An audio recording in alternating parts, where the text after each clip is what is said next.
had hoped that during the common stages of this bill, the government would listen to the vast number of respected voices from the education sector who have warned repeatedly that this ill-thought-through bill is nothing short of a disaster for education standards in this country. We're fighting for Conservative values, fighting for education standards, and fighting against education vandalism by Bridget Phillipson, who puts the interests of unions above the interests of children. The accumulation of changes through the bill and elsewhere do seem to add up, firstly, to a significant shift towards policy to please unions. The Secretary of State failed to listen to the Children's Commissioner, who warned that children will spend longer in failing schools because of this bill. It really saddens me to make this contribution. There are three main aspects of the bill that are of particular concern to me. The proposal to make it compulsory for academies to teach the national curriculum, the harmonisation of teachers' pay across academies and maintained schools, and the pathway for future failing schools. Or Catherine Burble-Singh, who argued that if passed...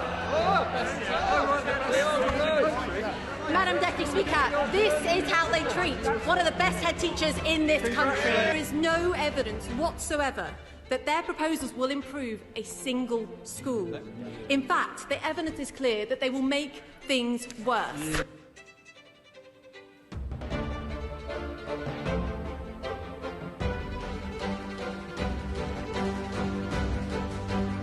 Ladies and gentlemen, please welcome the Shadow Secretary of State for Education, Laura Trott.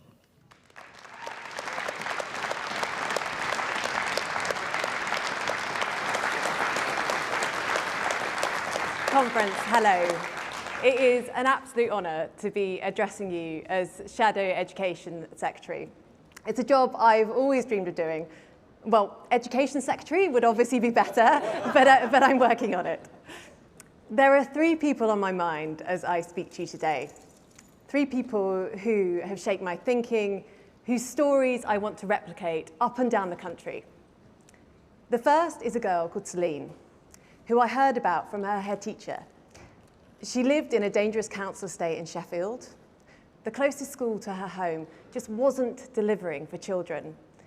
It was unsafe, with dismal results and terrible behaviour, and it had been that way for years, as was the case with all the schools in the area. That is, until the arrival of the Free Schools programme, a Conservative policy pioneered by the formidable force of Michael Gove and Nick Gibb. Thanks to them,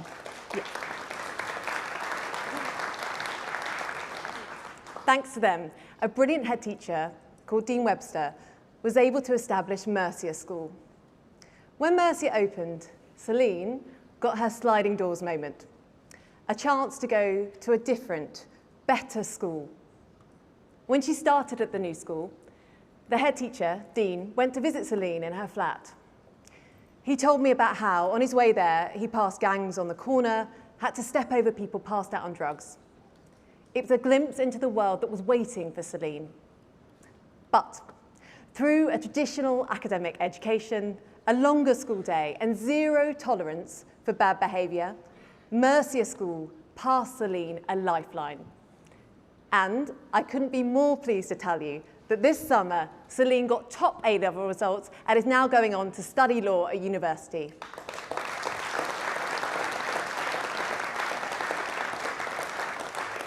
A brilliant school set her on a very different path. A school which didn't exist 15 years ago and never would have existed without the Conservatives in government. That is the difference that we can make.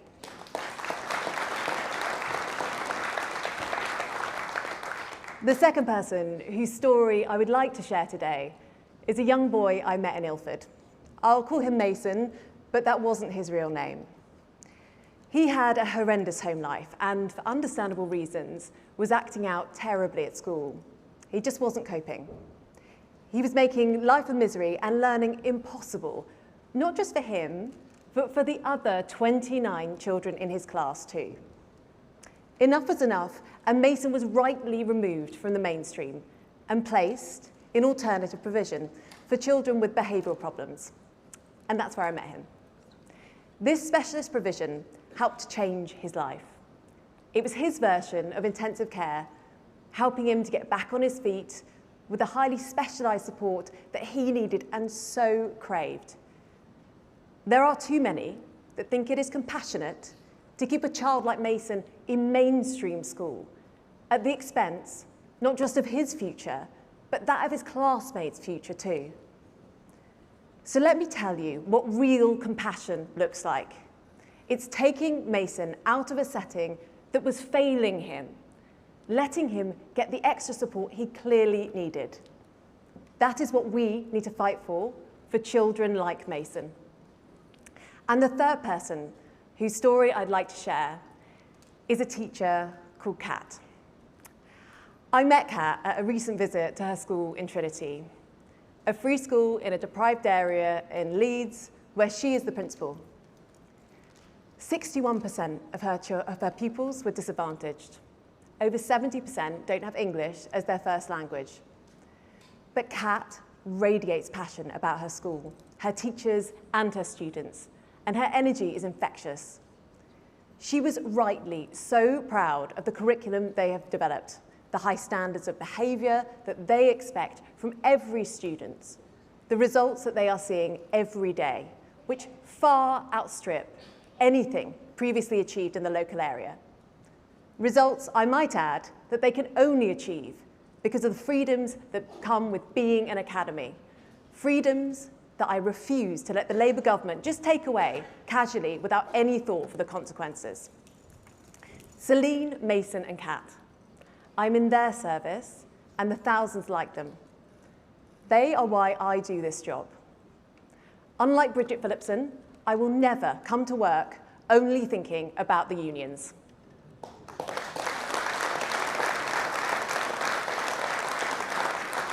Conference, we know that this party, the Conservative Party, is a true party of opportunity. We know it's not about where you come from, but where you're going. You shouldn't be defined by who your parents are or where you were born, but by your ideas and what you have to contribute.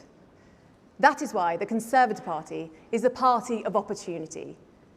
We, the Conservatives, never succumb to the soft bigotry of low expectations because we believe that every child should have a chance in life.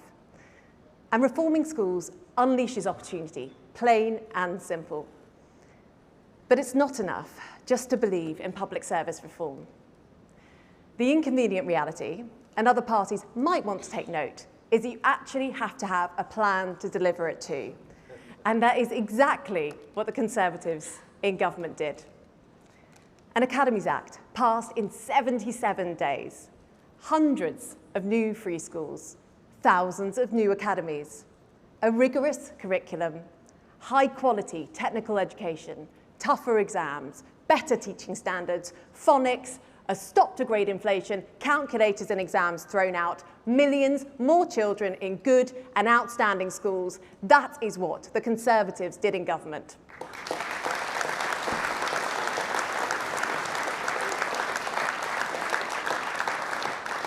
We reformed schools. And guess what? Standards, they went through the roof. Those schools have improved, not through words, but through strong accountability, academic rigour, rigorous inspection, and freedoms. And crucially, all of that happens with teachers and not bureaucrats in control. Conference, under us, English children became the best at reading and maths in the Western world. This is an achievement that other countries marvel at. They look to us as an example of what they want to replicate in their schools, eager to learn how this was achieved. But, unbelievably, all of these reforms are under threat. Under threat from a Labour Party who believe in backing unions over backing children. A Labour Party that even booed one of Britain's best head teachers in the House of Commons simply because she runs a school which was opened by a Conservative government.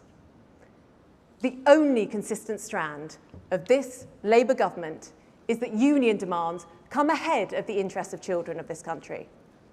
It should be of no surprise to anyone that Bridget Phillipson is running for Deputy Leader of the Labour Party. As Education Secretary, she spent more time appeasing unions than standing up for children. From the outset, her loyalties were very clear. In the first few months, she held dozens of meetings with union leaders, allowing them to write her policies. And what was the result? A schools bill that nobody voted for, botched Ofsted reforms, a dumbing down of standards, and a misguided curriculum review.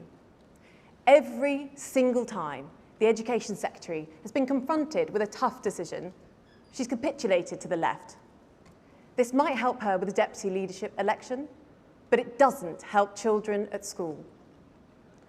In all the chaos that is going on in the world, we have to just stop and realise the extent of damage that Labour are doing to school children. And that starts with unpicking our school reforms. There is no evidence that Labour's so-called reforms will improve a single school, not any. The sad fact is, we already have a live case study of why Labour's changes won't work. And it's a little over 40 miles away from this hall. Over the border, children in Labour-run Wales are being let down. They're untouched by the education revolution seen here in England. Unfortunately, Wales have seen plummeting standards and poorer outcomes. Just look at this graph. Instead of learning what not to do from Wales, the Education Secretary is inexplicably repeating the very same policies, the very same mistakes. And why? Because union bosses want her to. Trading policy for votes, and all to the detriment of children's education. Shame on the Labour Party. Shame on them for letting that waste of potential happen here.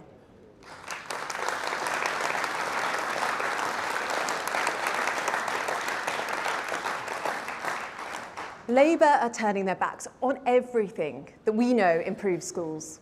Everything that people in this hall have worked so hard for. Everything that Celine, Mason, and Kat need. This is a quiet betrayal of all children, but it's the poorest who will be most affected. This is nothing less than education vandalism, and Conference, together with my brilliant shadow education team, Diana, Saqib, Rebecca, and Jack, we will fight it every step of the way.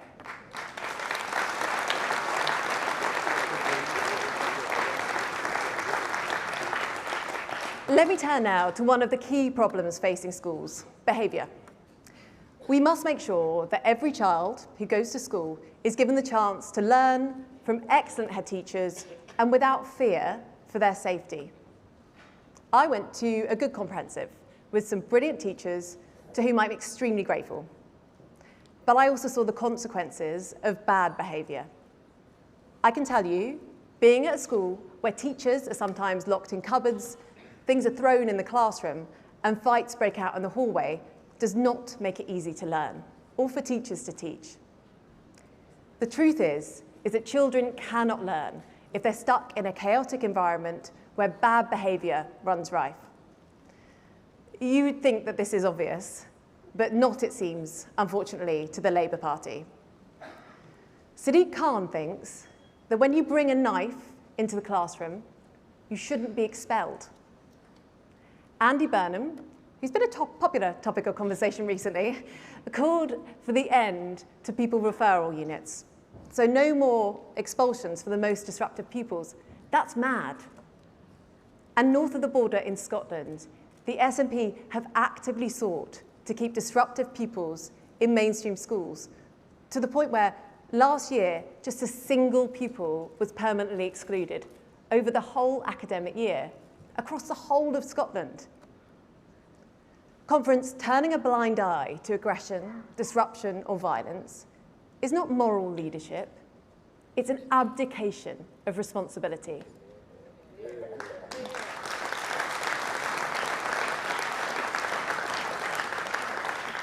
Pursuing inclusion at the expense of order is the opposite of compassion. It abandons that child who needs real specialist help, who's crying out for support. So, instead of this left-wing nonsense, we have a blueprint to improve discipline, building on the work of the last Conservative government. It starts with being honest about the need for permanent exclusions. We can't shy away from setting clear boundaries for excluding pupils when they've been extremely violent or are carrying a knife. This is not about giving up on those children. It's actually the opposite. Children must learn that actions have consequences. That's just how the world works. So, under the Conservatives, our policy is simple. One knife, and you are out. If you assault a teacher, then you are out. If you sexually assault someone, then you are out. If you've been expelled from not just one, but 2 mainstream schools, then it's clear that mainstream classrooms just aren't for you. If children bring knives into the classroom, they shouldn't be there. If they are violent, then they shouldn't be there. And under the Conservatives, they won't be there.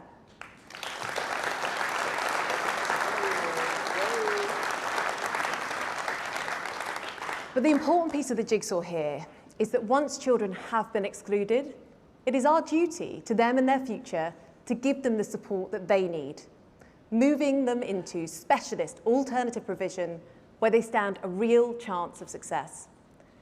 Staff in these settings work with extraordinary dedication to turn around the lives of children.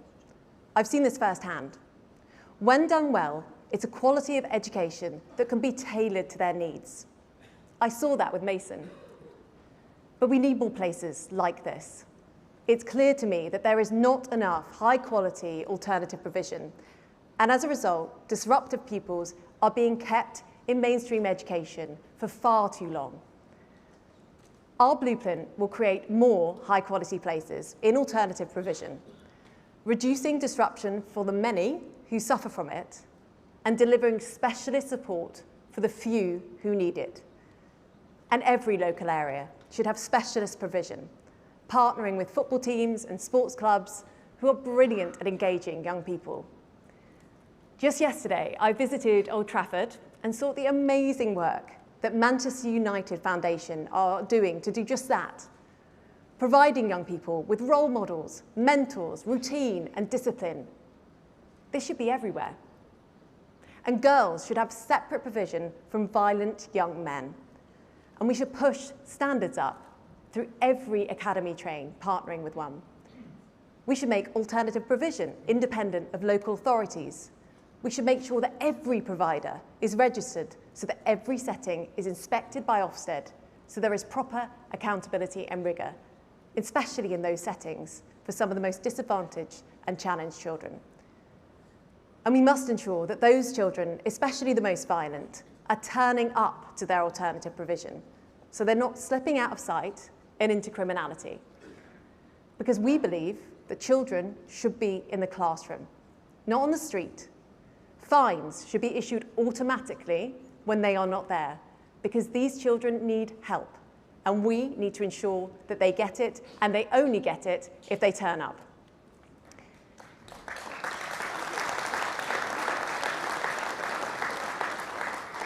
If we do all this, we can show compassion for those who need it the most, not by some false inclusivity that damages everyone, but by challenging and actually fixing the behavioural issues.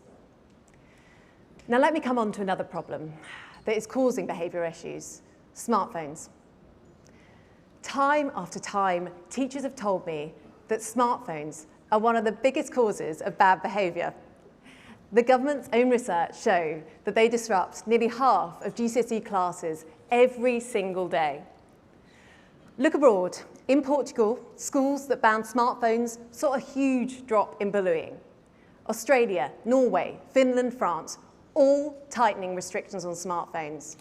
Meanwhile, Labour just ignore our call for action.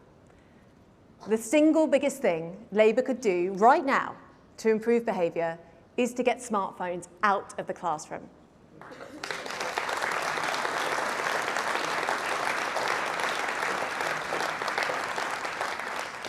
And yet the Prime Minister says a ban is unnecessary.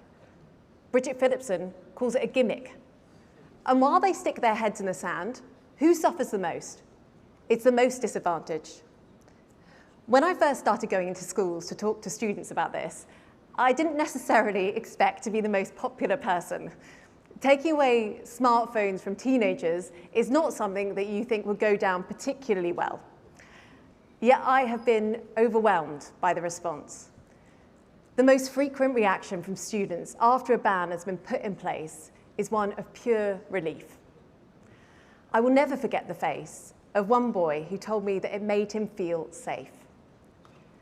Young people don't want this to be an issue that they are having to deal with. They want the adults to sort it out. So I'm speaking directly to Bridget Phillipson now. For goodness sake, just get on and do it.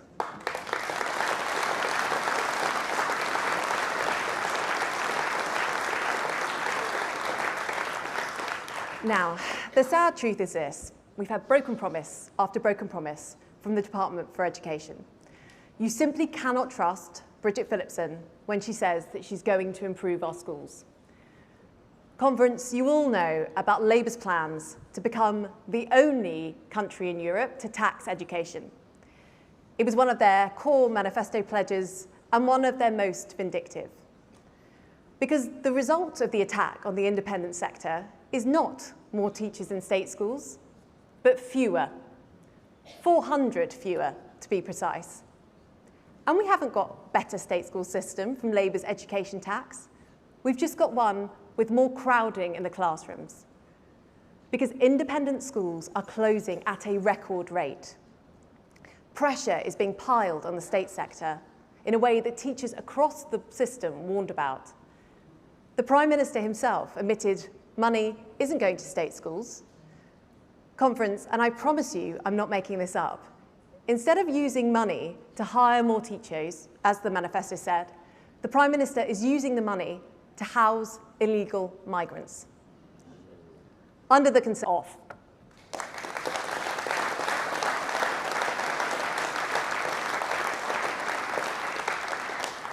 Conference, as I have laid out for you today, by blindly following trade union orthodoxy, Labour are taking us backwards.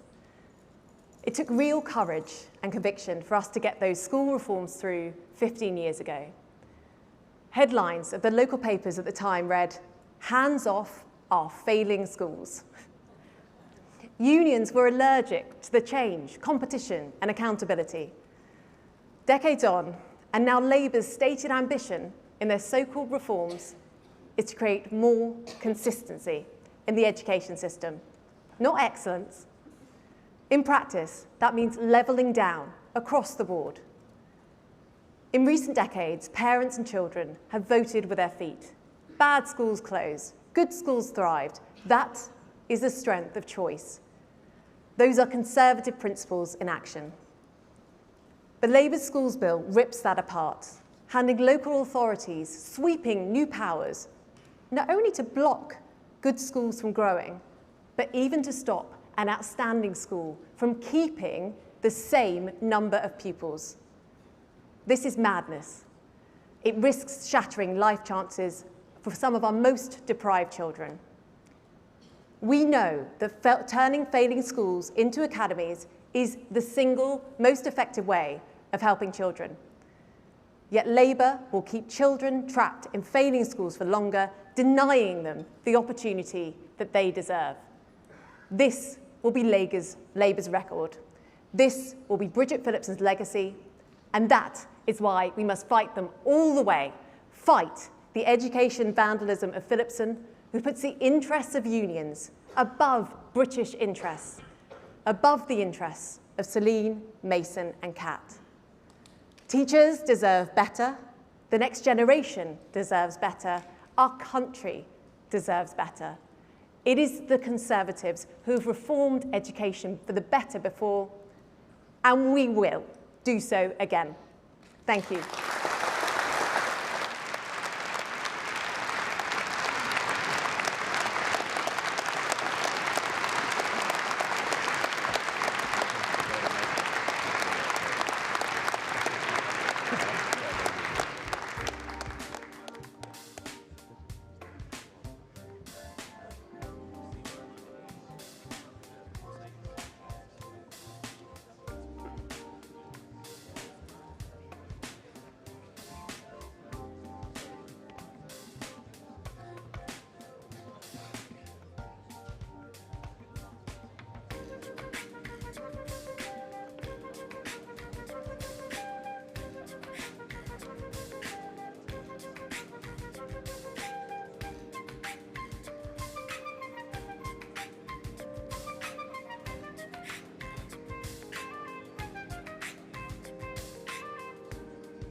Ladies and gentlemen, please welcome the mayoral candidate for Hampshire and the Isle of Wight and serving Police and Crime Commissioner, Donna Jones.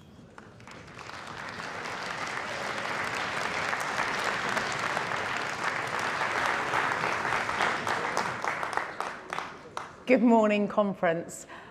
I've had the privilege of being elected under the banner of the most successful political party in the world, the Conservative Party, not once, but 5 times.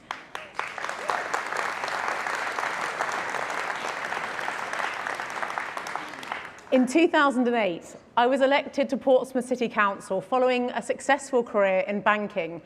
And just 6 years later, in my mid-30s, I was the first woman to become the leader of the City Council. But more importantly, I was the first Conservative leader for 25 years.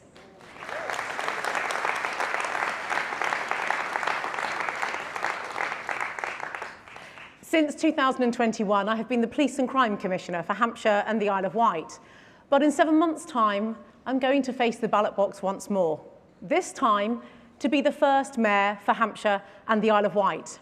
One person with the power to unite our 2 counties, bringing real leadership and finally getting things done. We are a dynamic region, from the success of one of the largest ports in Europe to being home to the largest oil refinery in Great Britain. Forget the northern powerhouse, we're going to be the southern powerhouse.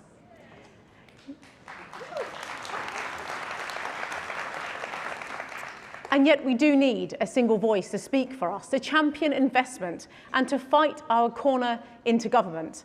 So I'll be an outward-looking mayor, one that backs business, rewards work, protects what we love and gives people a genuine say in how their communities are run. But prosperity means little if people can't get around easily. So I'll end the war on motorists, fixing our roads and making travel quicker. I'll introduce free parking in our town centres to help our high streets and small businesses. And I'm going to fine contractors for every day that roadworks overrun.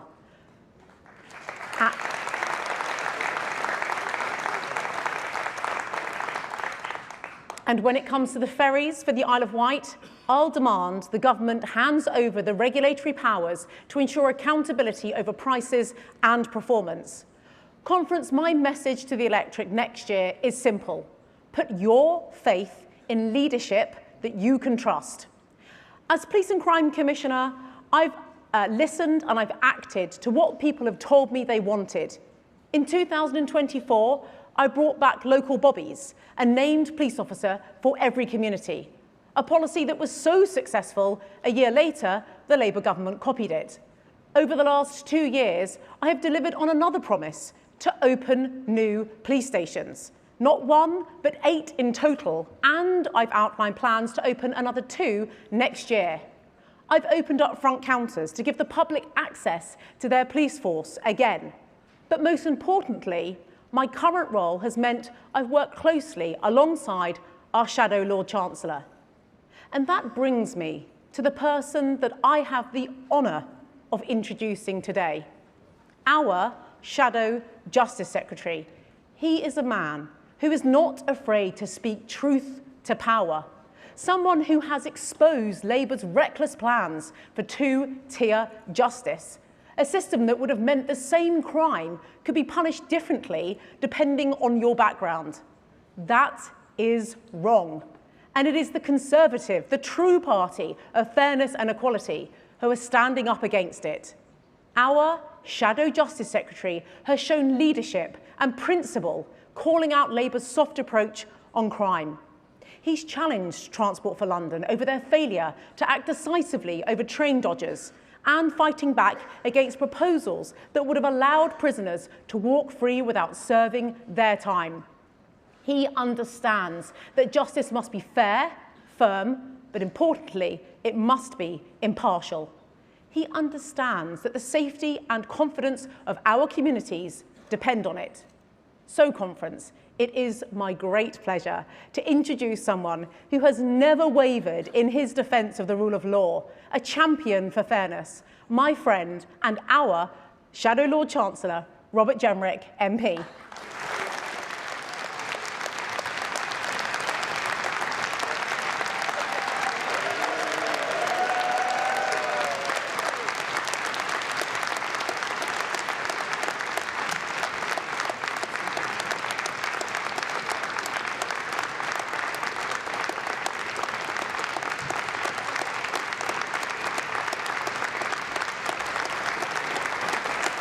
Thank you. Well, hello, conference. And it is great to see you all today. Isn't Donna brilliant?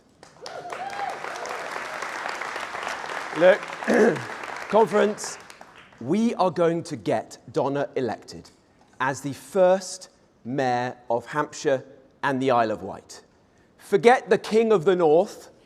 We're going to have a Queen of the South. And it's going to be Donna Jones.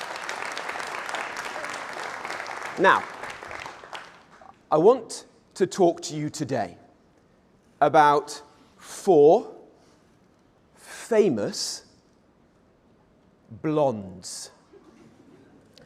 4 famous blondes who tell the story of the predicament that our party is in today and how we're going to get out of it.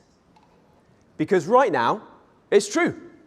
It's tough being a Tory. 6 months ago, the Tory legend, Sir Michael Fabricant,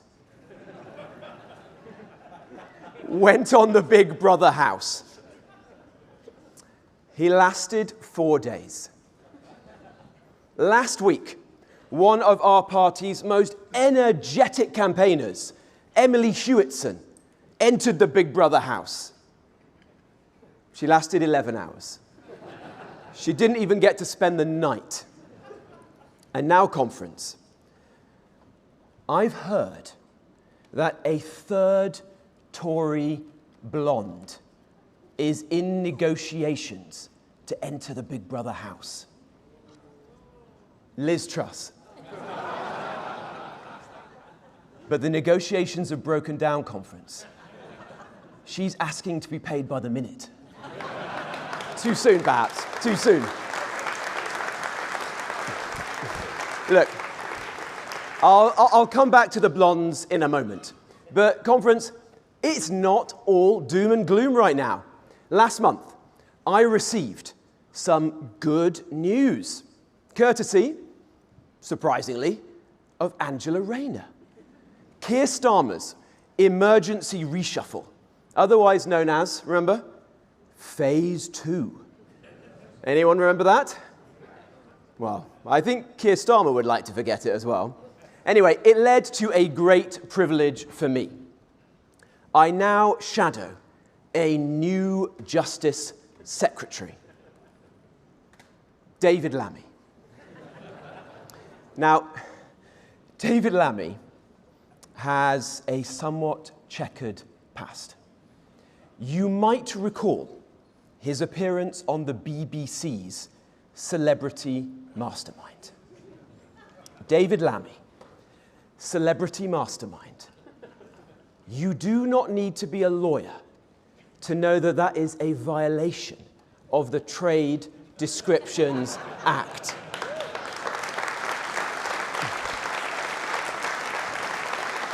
He was asked, which famous blue cheese is paired with port? He replied, Red Leicester. It gets worse. It gets worse. Which Marie won the Nobel Prize for Physics? He replied instantly, Marie Antoinette. And my personal favorite, which monarch succeeded Henry VIII? His answer, Henry VII.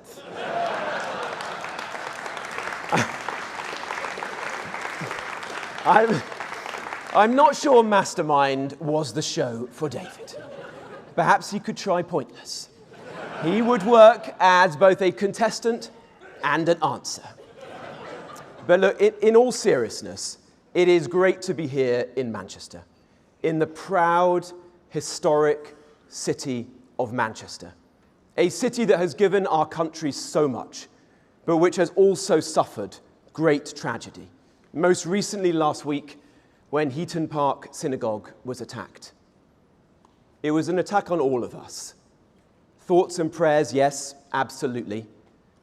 But I don't know about you, but I'm fed up with platitudes. We've had enough of those, haven't we? I believe in justice and action. Whilst other parties have waxed and waned, I am so proud that our party, the Conservative Party, has always stood with our Jewish community. And under Kemi's leadership, I know we always will.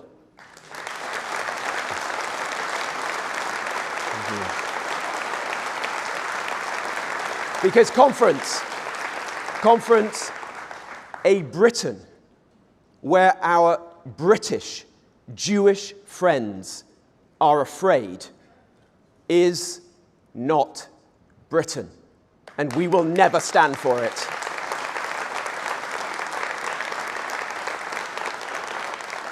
Now, next year is the 30th anniversary of another devastating attack on Manchester.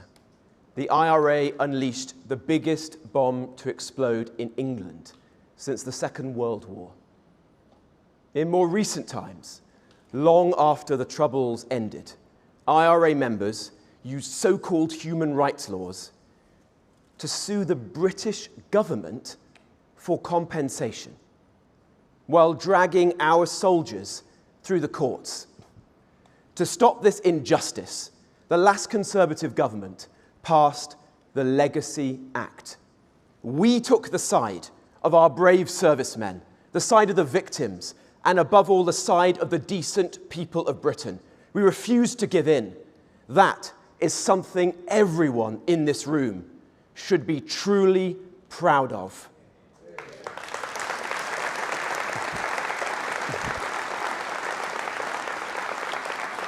Now, I had a moral reason to back that bill, but I also had a personal one. Like most Saturdays, my nan and granddad, Ivy and Sid, were here. They're in Manchester city centre when the bomb went off. And we heard about it back home on the radio, and we had an anxious couple of hours whilst we waited until finally we heard that my grandparents had arrived home safely and weren't hurt. Fast forward to today, and elderly veterans who risked their lives to protect us from terrorists like those who bombed this city face spending their dying days being dragged through the courts. Why? Because Labour wants to repeal our Legacy Act. It is shameful. Let that sink in. The last generation's heroes betrayed by this generation's sellouts. It's not right. It's not justice. And conference, never on our watch.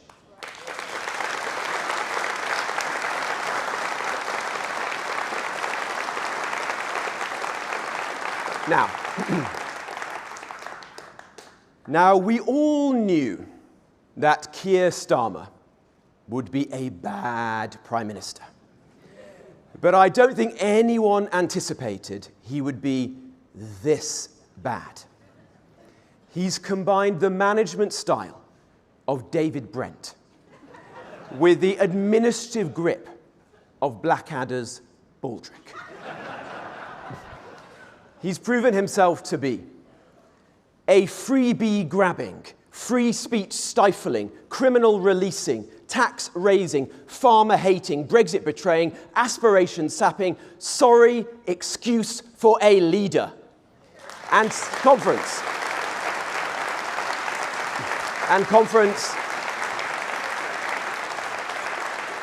this is someone who makes a hole in the air look substantial. Peter Mandelson appear trustworthy, and Mr. Bean look like a model of competence and grip. But despite all this, and this might surprise you, I think we've got reason to be optimistic. And that's because, in ways that matter most profoundly, the fantasists, masquerading as experts, are seeing their myths busted. The people got it right, while they got it wrong. Wrong on mass migration, wrong on free speech, wrong on net zero, wrong on two-tier justice. Make no mistake, the old order, it's collapsing. For too long, the chattering classes drowned out the voice of the people. Our job, conference, is to make sure that the people's will prevails. But it won't be easy. It won't be easy. Because right now, the gap between the government and the governed is wider than ever before. Ladies and gentlemen, let me give you one example of that great gulf. I present to you the Attorney General, Richard Hermer. Like one of those infamous mafia lawyers of yesteryear, Hermer always chose a particular type of client. Shamima Begum, Osama bin Laden's right-hand man, terrorists involved in 7/7. Since taking office, the advice we're told Lord Hermer has given to Starmer and his cronies, like to give away the Chagos Islands to an ally of China and to pay billions of pounds for the privilege. In each and every one of these incidents, he's wasted no time establishing himself as a useful idiot for our enemies. His rise symbolizes the central truth of Keir Starmer's government. Labour is just not on Britain's side. Why on earth? Why on earth? Thank you. Why on earth would Britain's Attorney General change the law to enable our country's enemies to sue the very government that he represents? Well, it makes more sense when you realize that another of Lord Hermer's old clients was, you guessed it, Gerry Adams. Gerry Adams. Not long ago, a man with his past would have had no place in mainstream politics. Now he sits around the cabinet table and he influences the biggest decisions about our country. The same cabinet table that the IRA tried to blow up in 1991. Shame on him, and shame on the man who appointed him.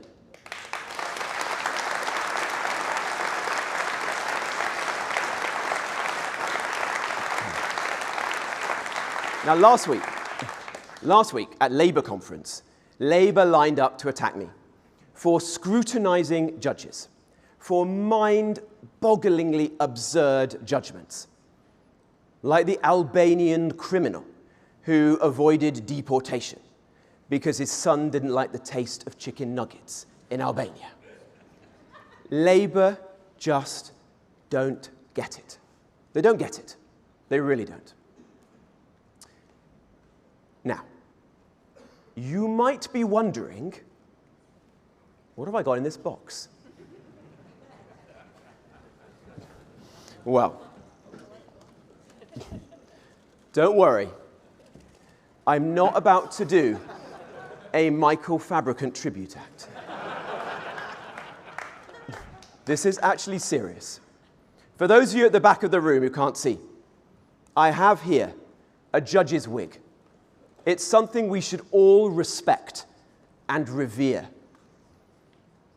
When a judge dons a wig, it signifies the transition from their everyday personality, their identity, to that of a legal arbiter.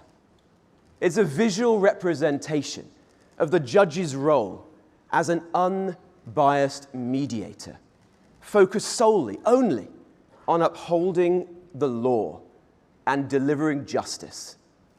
An unbiased mediator. That is what a judge should be. And that is what the vast majority of judges in our legal system do. They wear the wig. They respect and revere it. And that is why, in turn, our legal system is respected and revered all around the world. But we've got a problem. Conference, we have a problem. It's one that Labour choose to ignore. Today, I've uncovered dozens of judges with links to Open Borders charities who take to social media to broadcast their Open Borders views, who spent their whole careers fighting to keep illegal migrants in this country. Some even continue to do so whilst astonishingly serving as judges. It's like finding out halfway through a football match that the ref is actually a season ticket holder for the other side. The public rightly ask, how independent are they? They dishonor generations of independent jurists who came before them, and they undermine the people's trust in the law itself. Judges who blur the line between adjudication and activism can have no place in our justice system.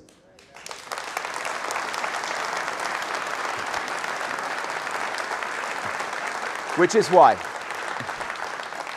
why we won't just tinker with a broken system and reform immigration tribunals. We will abolish them once and for all. And we won't stop there. We will restore the proper role of our judiciary, putting ultimate power back where it belongs, in the hands of Parliament and ministers, accountable to you, the people of our country. So I can announce today that we will restore the office of the Lord Chancellor to its former glory.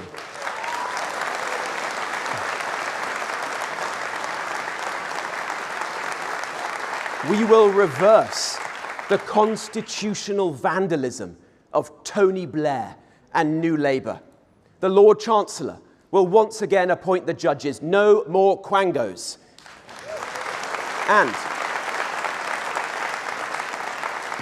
And they will be instructed never to permit political activists of any political hue to don the wig ever again.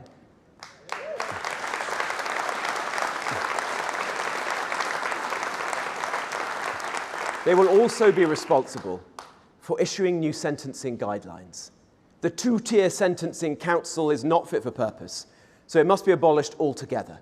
Never again will this country and our people face the prospect of two-tier justice under two-tier care. Every single person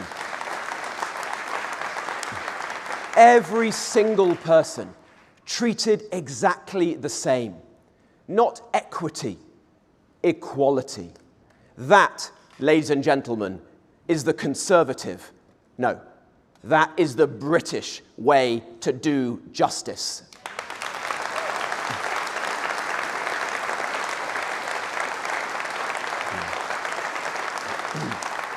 Now, I know you are all wondering, who's the fourth blonde that I mentioned at the beginning?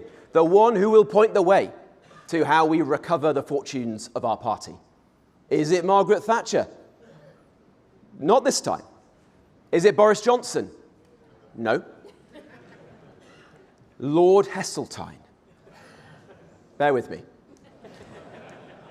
As you can imagine, Michael Heseltine and I do not agree on everything.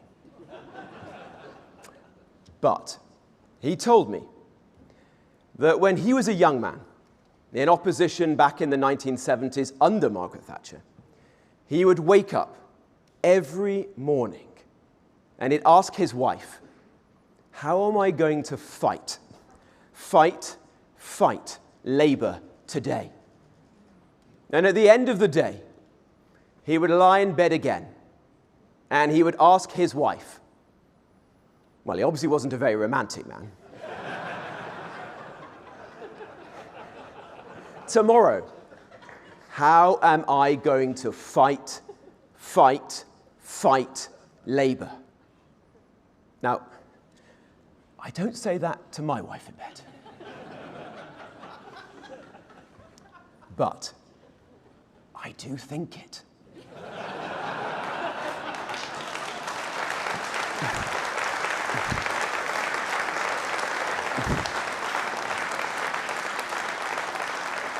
And that is what each and every one of us must do.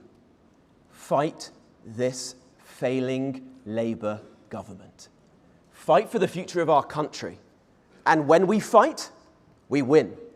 Like forcing Sadiq Khan to go after those fare dodgers who blight the capital, stopping two-tier sentencing rules and guidelines, and ensuring there is equality before the law for everyone. And most importantly, led by Kemi, shaming the Labour government to ensure there is a full national inquiry into the rape gang scandal. Don't let anyone tell you that opposition is pointless. It matters. And right now, with this government, it matters more than ever. And conference, your support matters too. To the door knockers, the pavement pounders, the envelope stuffers, the tweeters, the TikTokers, the members, the councillors across the length and breadth of this country. Let me say to you, each day, in all kinds of ways, you are getting things done, far away from the wood-panelled corridors of Westminster. I say thank you. Thank you for everything that you are doing. You are making our country a better place. And please, though it may feel tough, don't ever forget what you are doing for all of us right now. Thank you. Now we all know that feeling when you've eaten too much and you simply think, enough. As those of you who've known me for a while will know, I used to feel that a lot more than I do today. But speaking to people out in the country, I think the British people are using that same word, enough. Enough of being overlooked. Enough of being treated like fools. They see it, don't they? When they watch freeloaders brazenly walk out of shops laden with goods they haven't paid for. They hear it when morons blast music in public places with utter disregard for others. And they feel it when they see the police ignore all these things, yet find time to knock on someone's door and scold them for a post on social media. Dismissed, derided, demeaned for so long. The British people are patient and they are tolerant, but only up to a point. They've had enough. Now, I've read countless stories about how talented young people are abandoning the UK. They're emigrating to Dubai or Singapore or Australia, and not just because of the weather. Conference, this is my message to you. We may be a little bit down, but our country is not out, because there is a better way. There is so much good in our country that's worth fighting for. We've got so much to cherish about who we are.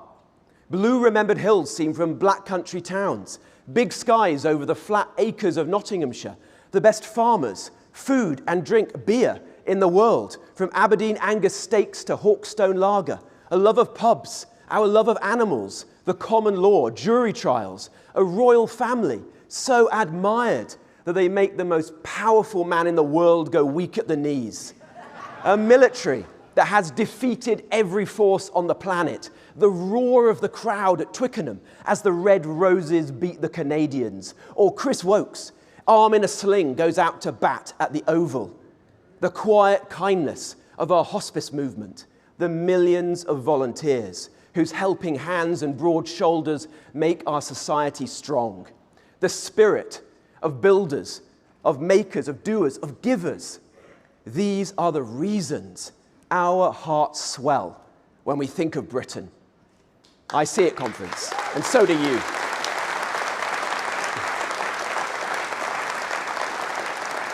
I see it when I travel around our country, even making the occasional video.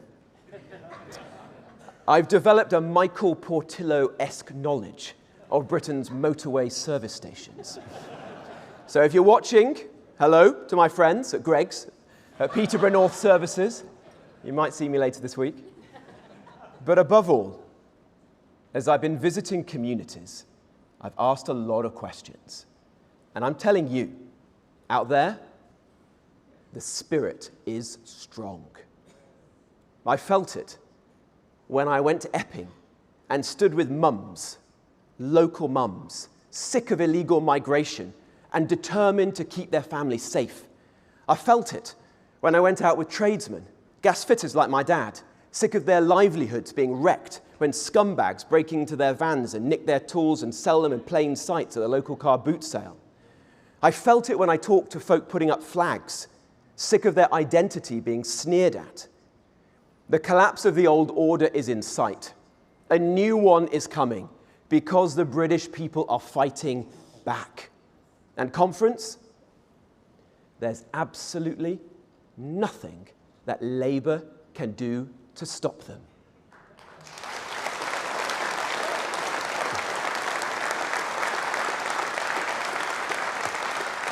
The only choice we have is whether we have the spirit to fight with them. Are we going to quit when the going gets tough? No. Are we going to dig deep and fight like never before? Yes. How long will our battle last? As long as it takes. Because Britain, for all its present flaws, is too precious to lose. Let me not see our country's honour fade.